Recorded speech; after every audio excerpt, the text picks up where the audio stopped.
qu'est-ce qui se passe avec Moïse et le tabernacle? C'est Dieu qui parle. Il dit, j'ai été de tente en tente, de demeure en demeure.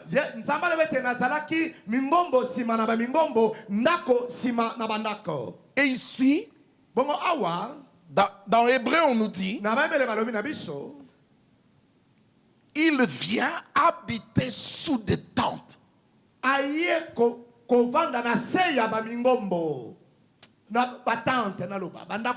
Et ici, c'est clair. Dans Genèse. Après que Dieu lui ait parlé et promis, regarde le ciel, compte si tu peux. On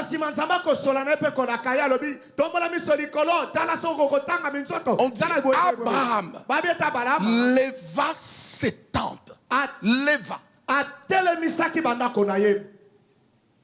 Leva ses tentes et va plus loin, habiter parmi les chaînes de Mamré. Sa façon de faire montre qu'il n'est pas sédentaire. C'est quelqu'un qui doit bouger. Voilà pourquoi Paul le qualifie de voyageur et étranger. Il devait bouger à tout moment. Il avait des gens qui l'accompagnaient. D'abord, pour aller libérer Lot seulement, il a pris 300 soldats qui sont nés dans sa maison pour aller libérer Lot.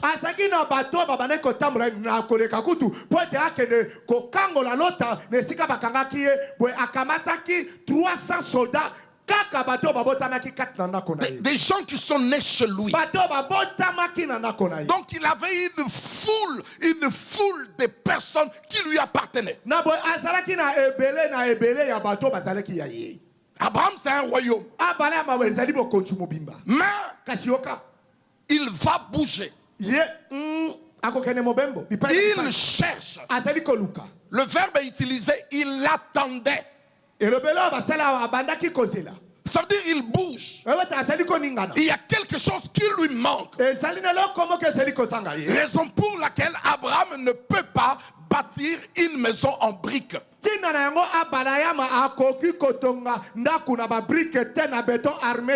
Parce que dans très peu de temps, je bougerai encore.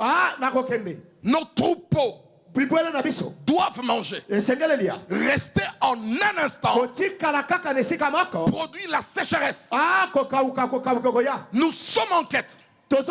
J'attends quelque chose qui m'est promis. Mais j'ai la responsabilité des hommes, de femmes qui doivent manger, que je dois nourrir.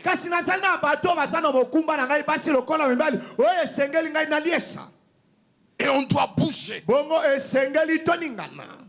Alors dans sa dispensation, lui, l'autre fils et l'autre fils, donc Isaac et Jacob, ils sont co-héritiers. Ce sont des gens qui vivront dans des tentes, pas dans des villas en briques. Mais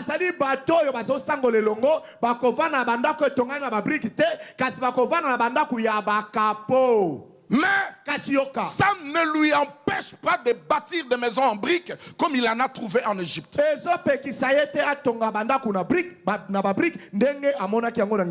Parce que son voyage continue.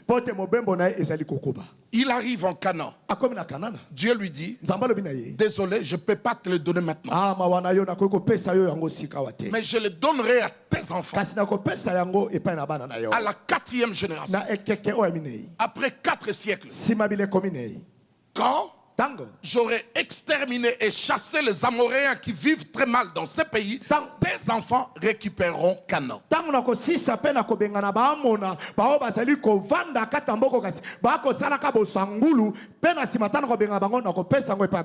Mais Dieu prédit aussi,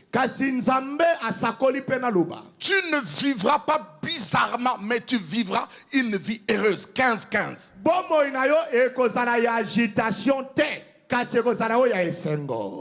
Est-ce qu'on dit Amen? Amen. Oh, mais na sepel na yo kanzambe ko Oh, mais non. Je suis dans la joie. Il dit, toi, tu iras en paix vers tes pères. Tu seras enterré après une heureuse vieillesse. Donc ton cadavre, on ne le perdra pas de vue. On saura que Abraham a été enterré ici. D'autres personnes là, ils seront enterrés. Donc je te promets, quand bien même tu n'auras pas légalement la propriété de Canaan entre tes mains, mais sache que tu vivras une vie heureuse.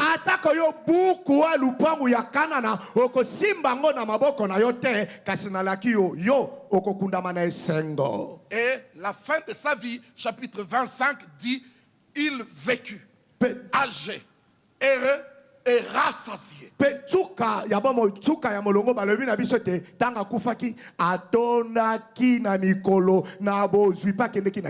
Alors, Hébreux 11:13. Ça ne commence pas au début de la foi, mais ça commence quand la personne qui a la foi finit sa vie sur terre. C'est là que ça commence.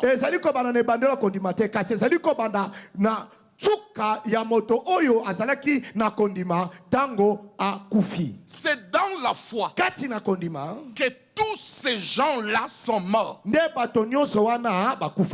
Notez tous. Tous là, c'est qui? Tous, ce n'est pas toutes les générations. Amen. Amen. Tous. C'est un adjectif qui nous montre la quantité. Ici, nous sommes en face d'une... On parle de la totalité. Mais les tous ici, ce n'est ni Enoch. Ce n'est même pas Noé. Non. Noé a eu tout ce qui lui a été promis. Et puis Enoch, il avait la foi que cette foi a permis à Dieu de l'enlever.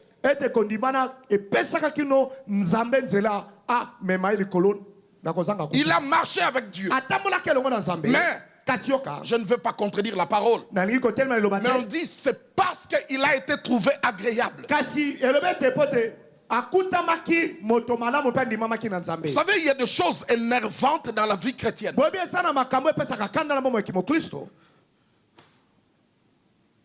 Je vais vous montrer. Reprenons Hébreux 11, le verset 6. Or, sans la foi, il est impossible de lui être agréable.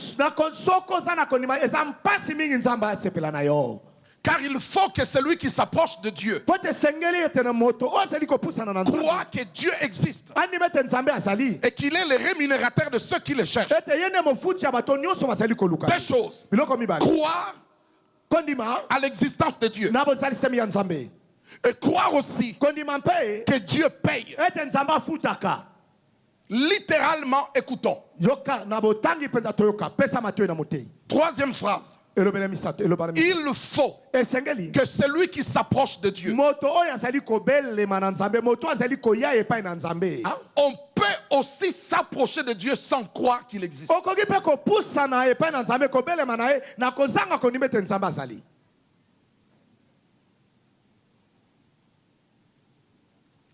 Quand on parlera de la nature de la foi, la définition de la foi, je reprendrai ce verset.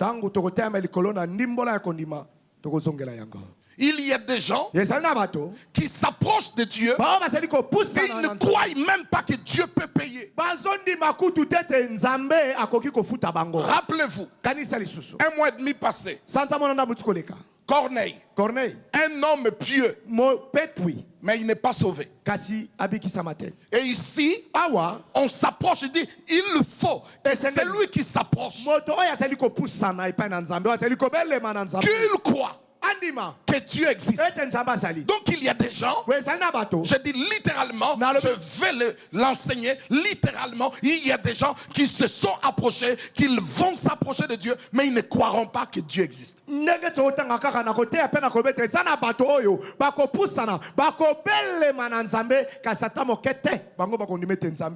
Enoch, par sa foi, il était agréable à Dieu. Et il ne fit plus parce que Dieu l'enleva. Alors Abraham, dis-nous, qu'est-ce qui se passe? C'est dans la foi qu'ils sont tous morts. Est-ce que la parole nous trompe? Sans avoir obtenu. Oh non, Enoch a obtenu. Noé a obtenu. Oh là là là là là. Alors comment est-ce qu'on nous dit? Ils sont tous morts. Non. C'est seulement la dispensation qui est co-héritier avec Abraham. Ce sont ses propres enfants, la famille la plus proche. Est-ce que vous nous entendez? Donc le tous ne regroupe pas tout ce qui était avant et tout ce qui viendra après. Faux. Tous signifie seulement le genre du temps de la dispensation d'Abraham. Nyonso oyo ndeko na ngai esali liboke te ya bato ya kala tepe na bato bakoya sima te ezali kaka bobele bato oyo bakosangola elongo na abalayama. Il est vrai que ça peut arriver à tout le monde. Ezali solo ete koki okomela bato nyonso. Mais ce n'est pas ainsi qu'on définit la foi. Kasi ezali na boye tende. La foi est proche de l'espérance. Mais ce n'est pas la même chose. La foi, j'en parlerai à la fin. La foi vit dans le présent. Une démonstration de la puissance de ce qu'on n'a pas vu. Mais l'espérance, se croire dans l'invisible.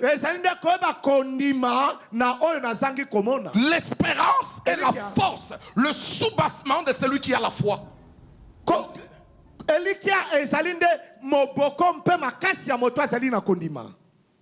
On dit amen. Amen. Ils sont morts en tant que croyants, sans avoir obtenu les choses qui faisaient l'objet de leur foi. Dans Hébreux 11 là, on dit il attendait. Ou ils attendaient.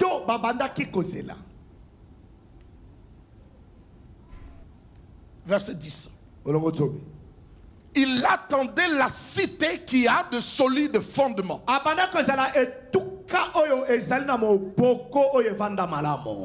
Retenez ceci. Abraham et Dieu discutent. Abraham dit, je vais mourir. Chapitre 15, verset 1. Je lis au nom de Jésus. Laissez-moi lire. Après ces événements, la parole de l'Éternel fut adressée à Abraham dans une vision. Et il dit, Abraham ne craint pas. Pourquoi il doit craindre? C'est qu'il craint. Je suis ton bouclier. Ta récompense sera très grande. 2. Abraham répondit, Seigneur éternel, que me donneras-tu? Je m'en vais sans enfant. Arrête de me troubler avec je te ferai, arrête, Seigneur, arrête. Je suis vieux, je veux mourir. Je m'en vais sans enfant.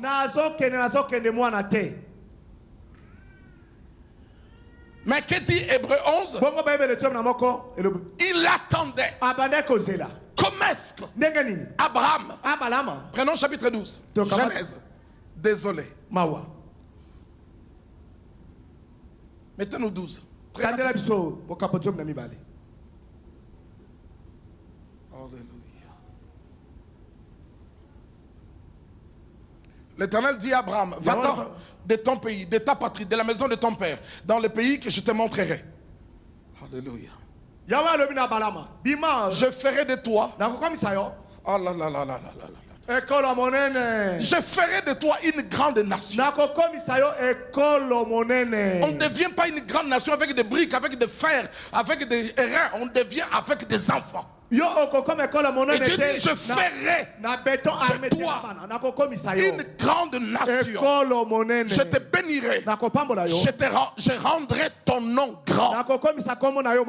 Tu seras une source de bénédiction. Déjà rien qu'avec ça, Abraham sait, il ne mourra pas ainsi, il mourra et laissera un enfant. Et puis au chapitre 15, comme il est habitué à nous dire, je vous bénirai, je vous bénirai. Abraham lui dit,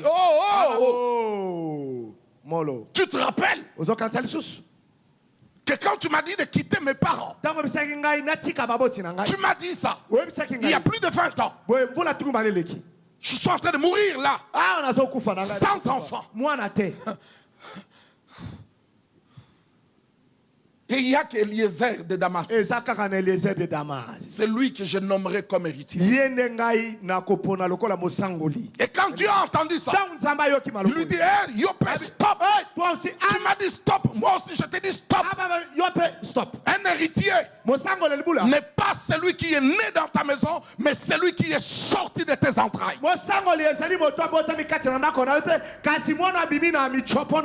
Mon Dieu. Si je m'arrête là, on sortira demain. De mes entrailles. Nous l'avions lu il y a 3 jours.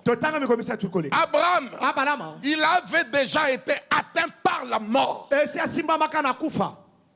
Sarah, son sein était aussi atteint par la mort. Oh, Dieu croyait qu'il allait jongler Abraham. Abraham lui dit stop. Ça fait plus de 20 ans. J'habitais pas ici. Hein. Si je suis ici, c'est à cause de toi. Tout ce que tu m'as demandé, moi je l'ai fait. Mais tout ce que tu m'as promis, tu ne l'as pas fait totalement. Alors il va essayer de faire paniquer Dieu. Il dit, j'ai décidé. Je vais mourir bientôt, je vais mourir. Eliezer comme héritier. Eliezer, c'est Eliezer qui va devenir héritier. Or, le monde a péché depuis Adam. Et Dieu a promis une postérité qui écrasera la tête du serpent. Mais cette postérité doit naître de la lignée d'Abraham. Mais Eliezer, il est né dans la maison, mais il n'est pas né de ses entrailles.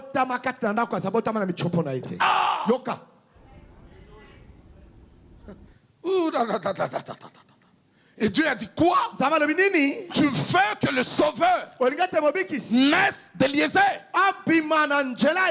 Non, le sauveur naîtra de toi. Alors accélère les choses. Je vais accélérer maintenant. Je ne sais pas si quelqu'un. Commençons par acclamer d'abord. Acclamons le Seigneur, il est bon, il est digne.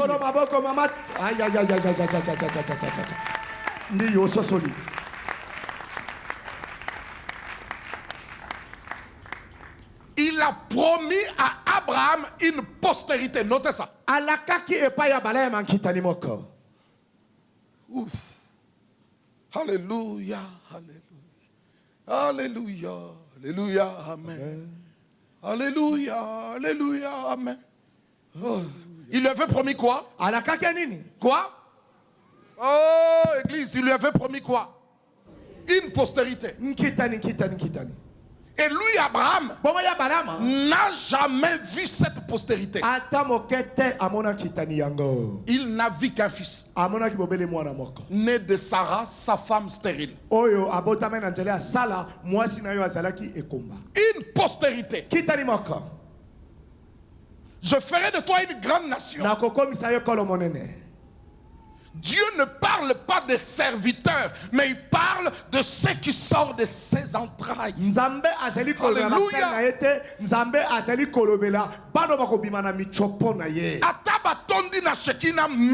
Même si ils sont plein à Shekinah. Mais il faut des enfants qui sortent des entrailles de la foi. Il lui a promis une postérité et Abraham n'envoie qu'un fils. Un fils. Dieu a dit une postérité. Ça veut dire une nation. Je ne sais pas si vous avez noté. Moi, ça commence à bouger. C'est ce qu'il a promis à ses patriarches. Il lui a dit, compte les étoiles du ciel. Ainsi, si tu arriverais à les compter, ta postérité aussi sera comptée.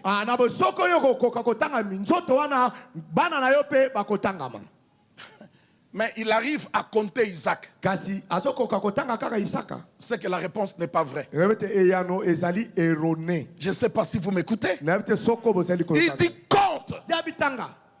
Si tu arrives à compter, ta postérité sera comptée. Dieu est en train de lui dire, tu compteras, tu compteras, tu compteras, tu compteras, et les étoiles vont t'éblouir et tu n'arriveras pas. Et tout ça, ça sera le nombre de tes enfants. Mais quand Abraham fait ça, quand il dit Isaac, Isaac dit papa, et Abraham dit un. J'ai compté, j'ai fini. Dieu a menti, mais Dieu ne ment pas. Tu m'as promis une postérité qui sortira d'Isaac. Tu ne m'as pas promis Isaac, mais une famille dont Isaac serait le père et le commencement. Elle est où?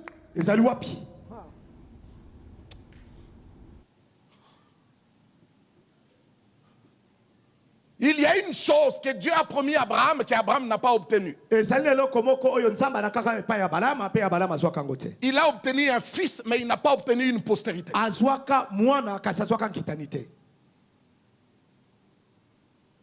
Écoutez maintenant. Mais de là où il est, il les a vus. Qui commence à comprendre le sens du verset 13. Il lui a promis une cité qui n'est pas dans la ville de Palestine, mais qui est au ciel. Il n'a pas obtenu ça sur terre, mais de la terre. Il a vu la cité. Oh mon Dieu. Il lui a promis une postérité et Abraham n'a vu qu'un fils.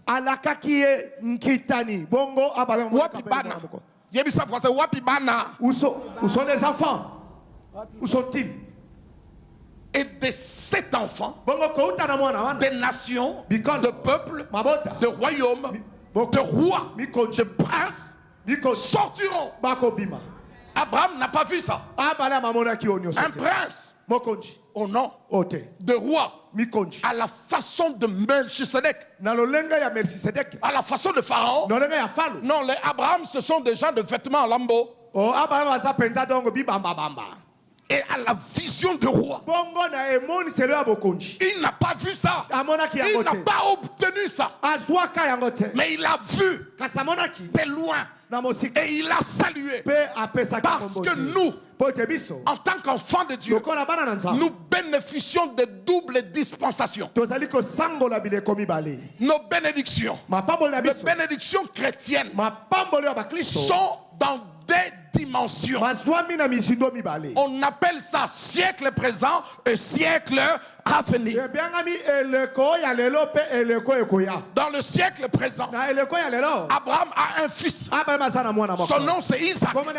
Dans le siècle à venir, moi Richard, toi David, toi Mamaï, toi Philippe, nous appartenons à Abraham. Que nous soyons blancs ou noirs.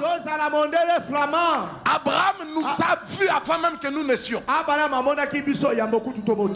Sur terre, il ne nous a pas obtenus.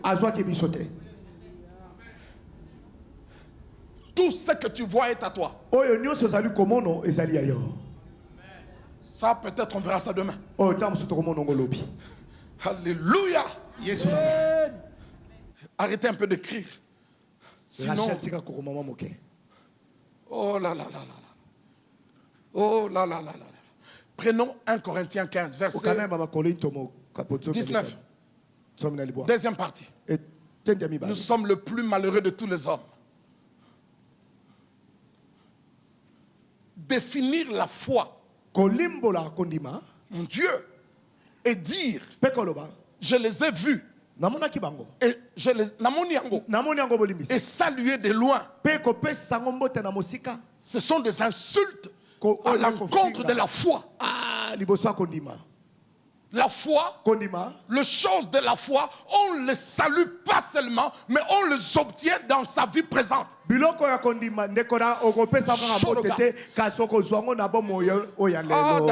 David, que moi maï. Les choses de la foi. Mais si on est dans un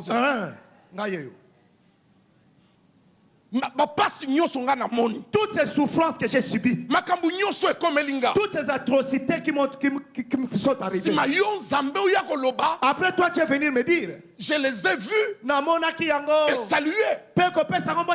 Seigneur, tu m'insultes. Tu m'insultes. Tu insultes ma foi. La foi, ce n'est pas saluer, c'est obtenir. La foi, c'est l'obtention. La foi, c'est posséder.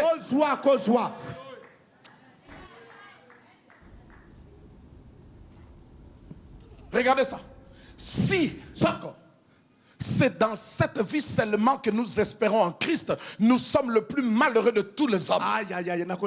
Et moi je prends la deuxième partie. Je dis, Seigneur, si ma foi c'est seulement voir et saluer de loin, nous sommes le plus malheureux de tous les hommes. Car la foi espère une démonstration. La foi, c'est une lutte pour l'obtention dans le présent et non dans le...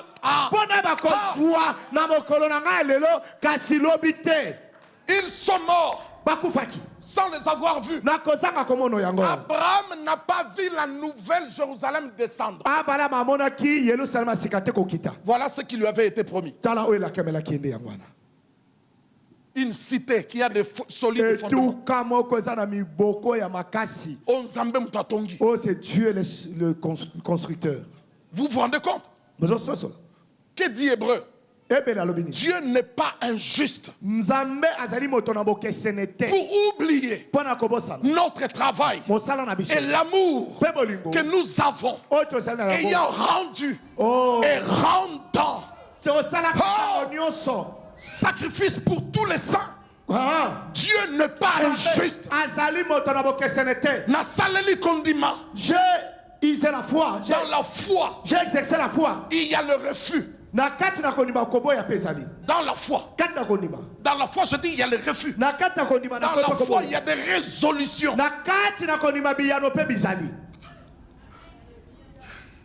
Si je vous parle, si je dois vous parler encore de la foi, le temps me manquerait. Je pourrais vous parler de Jephthé. Il dit, je pourrais vous parler de Daniel. Daniel a la foi de résolution. Résolution. Mikano. Daniel a pris des résolutions. Parce que Daniel a pris des résolutions. Moi, pas de mini-chip. Moi, pas de copains. Moi, pas de boîte de nuit. Parce que je veux voir la gloire. Abraham, dans sa vie, laissons Abraham, dans Moïse, la foi de Moïse, il y avait le refus. Devenu grand. refusant d'être appelé fils de la fille de Pharaon. Donc dans la foi de Moïse, il a refusé certaines choses comme l'identité d'appartenir à une famille païenne. Et vous allez nous dire qu'ils sont morts. Ils ont vu et salué. Seigneur, tu insultes qui là? C'est comme ça que tu récompenses de la foi. Dieu du ciel agrée la foi, honore la foi. Là où il y a la foi. Bien, mais attention, ne jouez pas, ne me traitez pas de païen. Enoch était saint.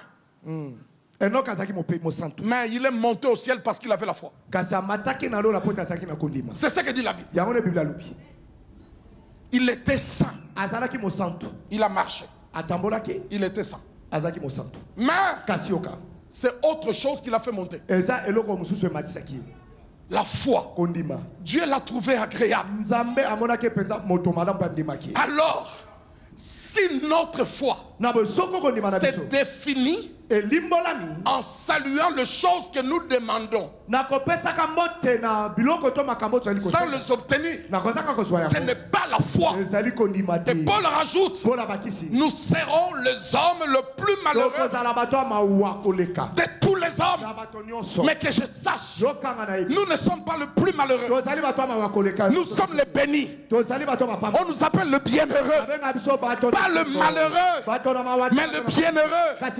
Ceux qui exercent la foi. Vous allez me dire que Job a souffert pour le nom de Dieu et Dieu lui promet seulement le ciel. Non, la Bible dit regardez la fin que Dieu lui a réservée. Quelle fin? Au ciel? Non, la fin dans le domaine du siècle présent. Quelqu'un peut dire alléluia? Il y a des choses qui ne se réaliseront jamais dans le siècle présent. Comme la totalité des enfants d'Abraham.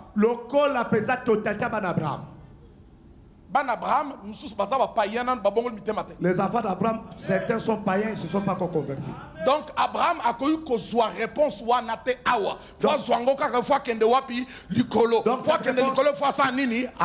Donc Abraham ne peut pas obtenir cette réponse ici dans ce siècle présent. Donc il doit l'obtenir dans le siècle futur. Mais pour atteindre le siècle futur, il doit d'abord mourir. Je ne suis pas le plus malheureux de tous les hommes. Je ne suis pas le... Répétez encore 2 fois. Répétez encore 2 fois. Répétez en agressivité 3 fois. Répétez au moins 4 fois. Oh. Répétez en gros, secouer voisin. Et influencer voisin.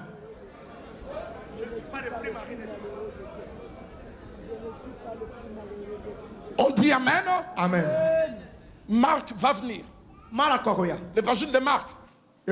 Pierre anticipe. Nous avons tout laissé, nous t'avons suivi. Ça veut dire la foi. Qu'est-ce que nous aurons? Ah là là là là là. Verset. Jésus répondit. Je vous le dis en vérité.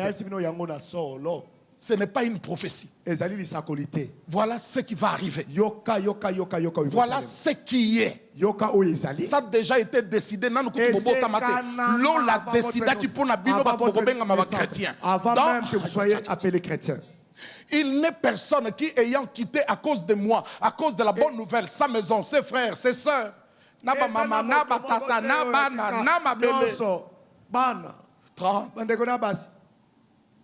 et ne reçoivent au centuple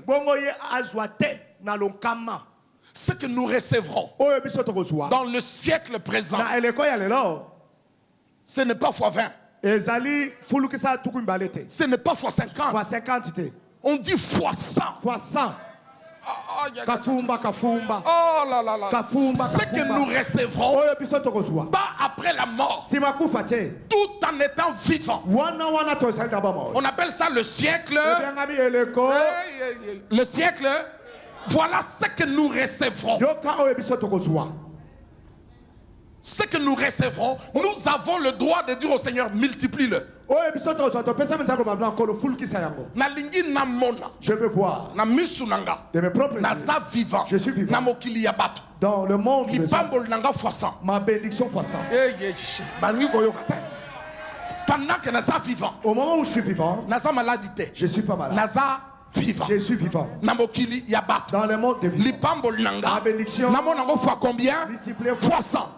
Dans le siècle à venir, dans le siècle présent. Dans le siècle présent. Amen.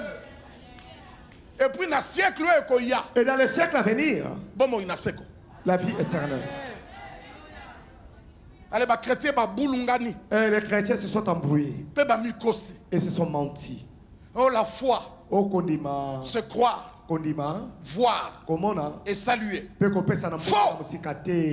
Non, la foi c'est l'obtention. Dans le siècle présent. Dans le siècle présent. Demande à Dieu. Tu m'as béni uniquement pour le siècle à venir ou tu m'as béni aussi dans le siècle présent? Oh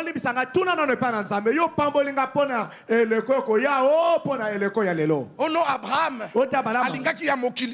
il voulait pas le bien du monde. Il voulait. Mais arrêtez d'interpréter mal. Il demandait un enfant. Je dois venir. Est-ce qu'elle a obtenu l'enfant? C'est dans le siècle à venir. Dans le siècle présent. Si j'obtiens tout dans ce siècle présent, je peux aller. Mais qu'est-ce que j'irai faire là-bas au ciel? Toujours dans ce 1 Corinthiens 15. Il dit, mangeons, buvons, car demain, nous mourrons. Amen. Amen. Ça, c'est la dimension de la doctrine des gens qui ont pour doctrine de vivre bien et heureux sur la terre. Et on les appelle hédonistes. En fait, pour eux, la vie s'arrête dans le présent et après la mort, il n'y a plus rien. Puisqu'il n'y aura rien de l'autre côté.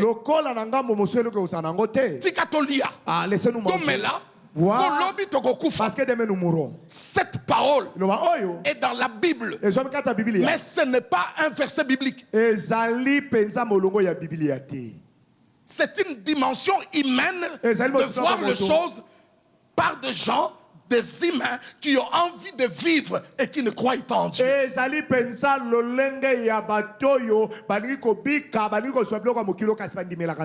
Si c'est dans cette vie, si c'est dans des vies humaines que je 15-32, que j'ai combattu contre les bêtes à Éphèse, quel avantage m'en revient-il si les morts ne ressuscitent pas? Mangeons, buvons, car demain nous mourrons. Qu'est-ce qu'il est en train de nous dire? Qu'est-ce qu'il fait?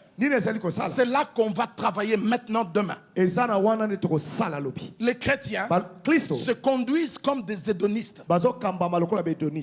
Ils ont le plaisir de réclamer bonne santé, bonheur, prospérité.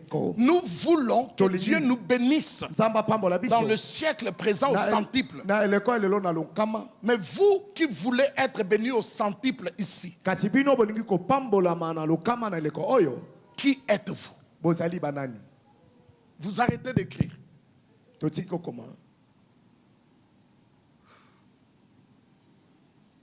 Je donnerai plusieurs choses, plusieurs points demain. La vie chrétienne, c'est quoi?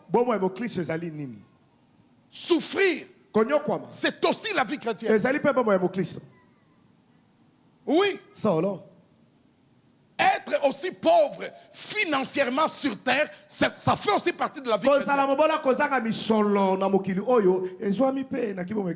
Je veux le démontrer demain. L'erreur, c'est quoi? L'erreur, c'est que nous poussons les gens uniquement à vivre heureux sur terre.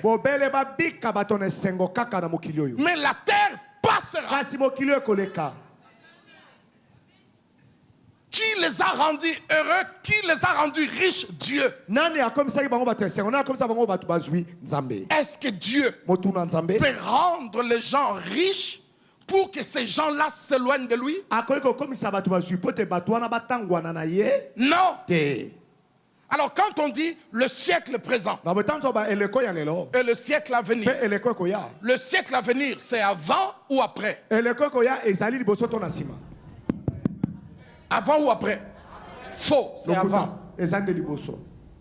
Ça n'a jamais été après. Le siècle à venir, c'est ce qui est le premier.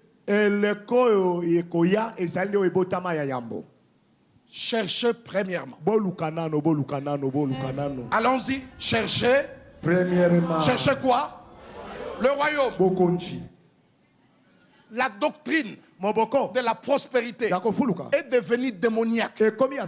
Parce que c'est lui à qui j'enseigne à devenir riche. Je ne l'ai pas d'abord enseigné à être sauvé.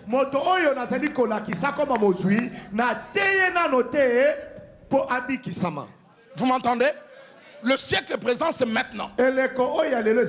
En fait, le siècle présent, c'est ici.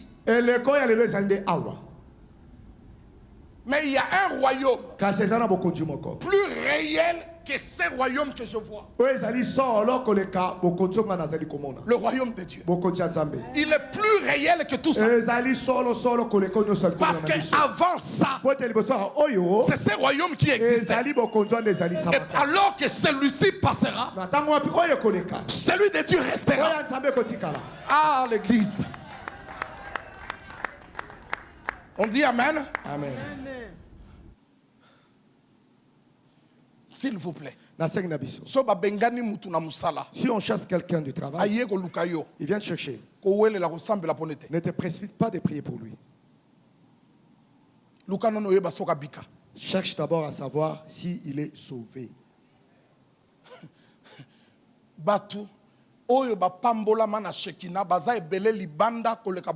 Ceux qui sont bénis à Shekinah, ils sont plus dehors que ceux qui sont. Ils sont beaucoup plus nombreux. Ils sont dehors que ceux qui sont ici. Parce que biso, notre tristesse fera de nous de Dieu. Bien aimé. Même si tu pries, si Dieu dit il mourra, il mourra. Allons vite, allons vite. Allons vite. Vous irez vite, toi tu feras un accident, tu meurs et lui il reste vivant. Bas la terre. Ah, le feu est allumé là-bas. Ah bon?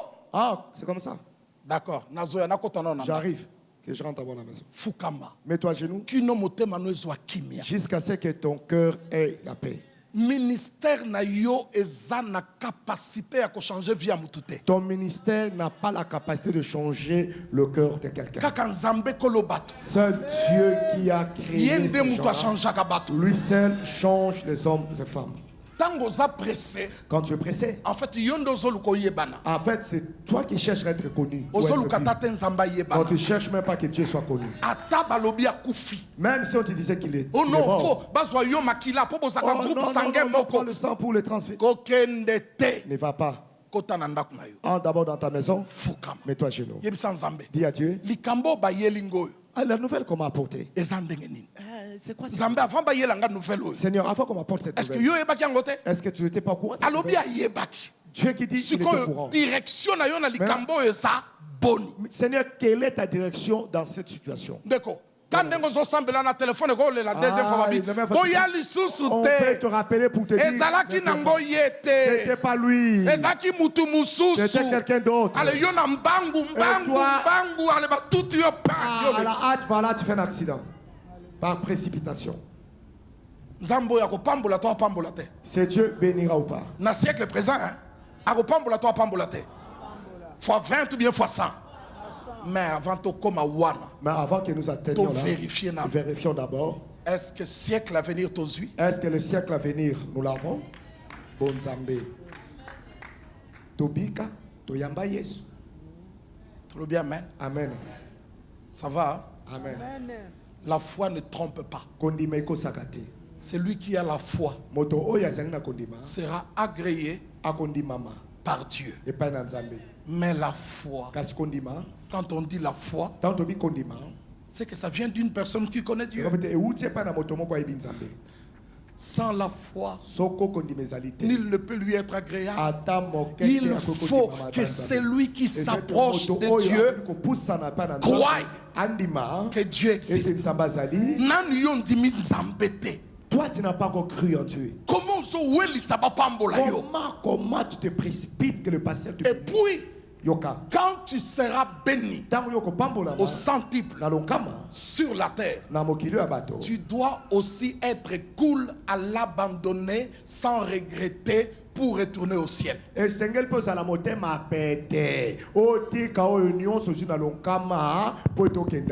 Si tu ne peux pas abandonner tout ce que tu as obtenu par 50 ans de souffrance, tu n'iras pas. Et Job dit, Dieu a donné, Dieu a repris. Mais de ma bouche, je n'insulterai pas l'Éternel. Et Paul rajoute, je suis content de l'état où je me trouve. J'ai appris à vivre dans l'abondance. J'ai appris à vivre dans la disette. J'ai appris à avoir faim et à être rassasié. Je sais et je puis tout par celui qui me fortifie. Alléluia. Dieu peut te bénir dans le siècle présent et tout reprendre pendant un temps et voir ta réaction. N'attrape pas la folie. Oh non, il faut la récupérer. Oh non, non. Au temps de Dieu. Dieu n'oublie pas. Seulement ceux qui sont sauvés savent s'adapter au temps.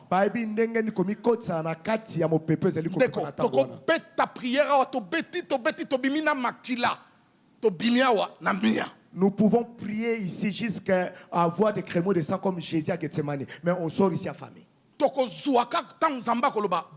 Nous obtiendrons cela quand Dieu donnera l'ordre d'obtenir. Mais je crois que le temps d'obtenir c'est maintenant. Mais quand bien même nous obtiendrons, Kangabo.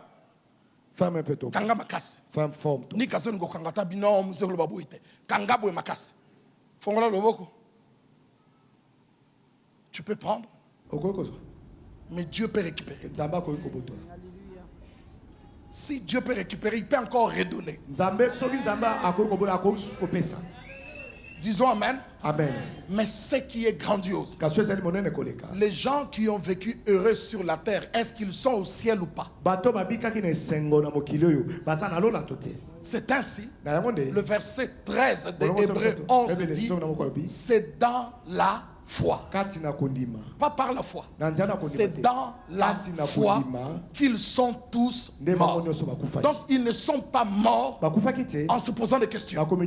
Ils sont morts dans la foi, confiants. Que Dieu bénisse sa parole.